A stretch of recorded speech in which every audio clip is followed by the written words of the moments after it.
Hello friend, welcome to my channel Chhoti Si रसोई। आज मैं आप सभी के लिए लेके आई हूँ तुरई वाली दाल की रेसिपी, जो बहुत ही सिंपल है, कुकर में ही बन जाएगा।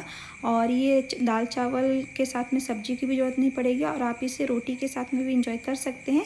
तो चलिए इसे बनाना स्टार्ट करते हैं। तो इसके लिए मैंने यहाँ पे लगभग 400 ग्राम तुरई लिया है। देख रहे हैं, पतले हैं और छोटे छोटे हैं। बहुत ज़्यादा मोटा वाला नहीं लीजिएगा जो ज़्यादा हार्ड रहता है।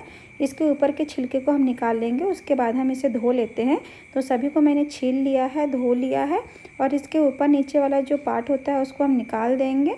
और उसके बाद जिस तरह से आप सब्जी के लिए इसे काटते हैं उस तरीके से काट लीजिएगा, पतले पतले स्लाइस में। आप ये रेसिपी गिलकी के साथ में ही बना सकते हैं, नेनुए के साथ में, उसके साथ भी बहुत अच्छा लगता है। लेकिन अभी ये मुझे मिल गया था तो मैं इसके साथ बना रही हूँ। साथ में एक प्याज भी मैं कट कर लूँगी लंबे लंबे स्लाइस में। अब मैंने कुकर लिया है, इसमें ज़्यादा नहीं, सिर्फ 1 चम्मच ही मैंने तेल डाला है। तेल जब गर्म हो गया है उसके बाद मैं इसमें आधा छोटा चम्मच जीरा डाल रही हूँ। इसके बाद हम इसमें एक कटा हुआ अपना प्याज डाल देंगे। तो इसको हल्का सा हम भून लेंगे। आप चाहिए तो इसी टाइम पे तड़का लगा सकते हैं, जिस तरह से आप दाल को तड़का लगाते हैं, लहसुन डाल के, लाल मिर्च डाल के, हींग डाल के, सरसों के दाने डाल के, इसी टाइम पे आप तड़का लगा सकते हो। तो आपको बाद में लगाने की ज़रूरत नहीं पड़ेगी, लेकिन मैं बाद में लगाऊंगी। तो यहाँ पे प्याज जब थोड़ा सा सॉफ्ट हो जाए उसके बाद 1/4 छोटा चम्मच हम इसमें अदरक लहसुन का पेस्ट डाल देंगे, ज़्यादा नहीं डालेंगे। उसी के साथ में मैं एक कटा हुआ टमाटर डाल दे रही हूँ। इसको भी थोड़ा सा भून लेते हैं। तो मैं यहाँ पे भी बहुत ही कम नमक का यूज़ करूँ, जिससे बस टमाटर हमारा जल्दी सॉफ्ट हो जाए, इसके लिए।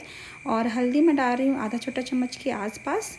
इसी के साथ में मैं यहाँ पे आधा छोटा चम्मच ही धनिया का पाउडर डाल रही हूँ। और यहाँ पे मैं आधा छोटा चम्मच ही काश्मीरी लाल मिर्च डाल रही हूँ। आप इसमें तीखा अपने हिसाब से डालें, मुझे ज़्यादा तीखा नहीं चाहिए, इसलिए मैंने सिर्फ कलर के लिए काश्मीरी लाल मिर्च का यूज़ किया है। क्योंकि दाल बच्चे भी खाते हैं और उन्हीं के लिए स्पेशली ये बनाया जाता है, जिससे सब्जियाँ भी वो खा लें। तो मैं यहाँ पे ज़्यादा मिर्ची नहीं डाल रही हूँ। आप चाहिए तो हरी मिर्च भी काट करके डाल सकते हैं और लाल मिर्च भी डाल सकते हैं अपने टेस्ट के अकॉर्डिंग। मसाले को थोड़ा सा भुनने के बाद ही मैंने इसमें तुरई डाल दिए थे, जिसे हमने कट करके रखा था। और इसको मिक्स करने के बाद ही हम इसमें आधा कप मैंने मसूर की दाल धो के रखा था, उसे मैं इसमें डाल दे रही हूँ। मैं मसूर डाल रही हूँ, आप मसूर और मूंग को मिक्स करके डाल सकते हैं। और मसूर में इसका टेस्ट कहीं ज़्यादा अच्छा आता है, इसलिए मैं इसमें बना रही हूँ। आप जो तो सिर्फ चने की दाल में भी बना सकते हैं, लेकिन वो थोड़ा हैवी होता है। इसमें आप अपने क्वांटिटी के हिसाब से पानी डाल दें। मैंने यहाँ पे 1.5 से 2 गिलास डाला है। थोड़ा सा गरम मसाला और टेस्ट के अकॉर्डिंग नमक डाल दें। और उसके बाद जब इसमें उबाल आ जाएगा तो आप इसका ढक्कन लगा के 1 सीटी आने तक पका लें। मसूर की दाल 1 सीटी में हो जाती है, लेकिन अगर आप चने की दाल बना रहे हैं तो उसको 3 से 4 सीटी लगानी पड़ती है, ज़्यादा टाइम के लिए होता है। तुअर की दाल में बना रहे हैं तो आपको 2 सीटी लगानी पड़ेगी। इस तरह से आपको पकाना रहेगा। देख रहे हैं कितना अच्छा ये गल गया है, क्योंकि ये मसूर का दाल बहुत ही जल्दी गलता है। इसमें थोड़ा ये थिक है तो मैं यहाँ पे हल्का गुनगुना पानी डाल रही हूँ।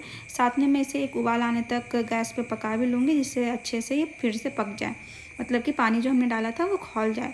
इसके बाद हम इसका तड़का लगा रहे हैं। तो यहाँ पे मैंने 1 चम्मच तेल लिया है, उसमें आधा छोटा चम्मच जीरा पाउडर, आधा छोटा चम्मच ही मैंने राई डाले हैं, थोड़े से हींग डाले हैं और 2-3 लहसुन की कलियों को हल्का सा क्रश करके मैंने इसमें डाल दिया है। इसी के साथ में हम सूखे लाल मिर्च यूज़ करेंगे, तो 2 मैंने तोड़ के डाले हैं। और इसके बाद मैं यहाँ पे धनिया डाल दे रही हूँ, फ्रेश कटा हुआ धनिया।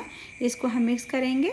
इसको हल्का सा, गैस को मैंने अब बंद कर दिया है, क्योंकि ये अच्छे से तड़का रेडी हो गया। इसमें थोड़ा सा लाल मिर्च डाल रही हूँ कलर के लिए, बस जिससे इसमें अच्छा से कलर आ जाए ऊपर से, जब हम तड़का डालेंगे तब। और इसको हम अपने दाल में डाल देंगे। ये ऊपर से तड़का लगाने से इसका टेस्ट और भी कहीं ज़्यादा बढ़ जाता है। और इसको अब हम सर्व करते हैं। तो यहाँ पे मैंने चावल और दाल साथ में सर्व किया है। इसके साथ आपको ज़्यादा कुछ भी ज़रूरत नहीं पड़ेगी, ये अपने आप में ही बहुत ही टेस्टी, और इसके साथ में सब्जियों की तो बिल्कुल भी ज़रूरत नहीं पड़ेगी। तो इसे बनाइए, खाइए। और अगर आपको मेरी ये रेसिपी पसंद आई हो तो लाइक ज़रूर कीजिएगा, कमेंट जरूर कीजिएगा, सब्सक्राइब करना बिल्कुल भी नहीं भूलिएगा। बेल आइकन को भी ज़रूर दबा लें, जिससे मेरे वीडियो का नोटिफिकेशन आपको सबसे पहले मिले।